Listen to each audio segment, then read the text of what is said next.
सकते हुई जवान बनना लेगा अपनी। हीरोइन हंसे, कितने सारे लोग हंसे, हंसी आ गया ना। कोई नहीं, मैं अंजलि चौहान ही ठीक हूँ। तो कैसे हैं आप लोग?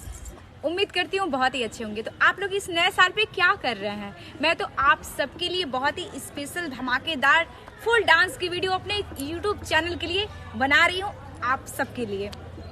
और रील्स की वीडियो मेरे इंस्टाग्राम पे भी आएगी, वो रात को 8 बजे, और शाम तक मेरे यूट्यूब चैनल पे फुल डांस की वीडियो आएगी इस नए साल पे।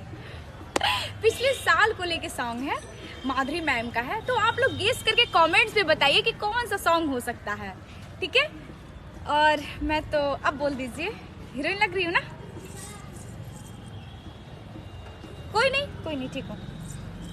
जी हाँ दोस्तों, तो जल्दी से गैस कीजिए और बताइए कि अंजलि कौन से सॉन्ग पर डांस करने वाली हैं, और जल्दी से आ जाइए अपने कमेंट बॉक्स में। और इसी के साथ में आप लोग बताइएगा कि आज अंजलि का ये जो लुक है वो आप लोगों को कैसा लग रहा है।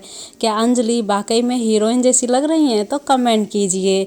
So friends, thank you so much.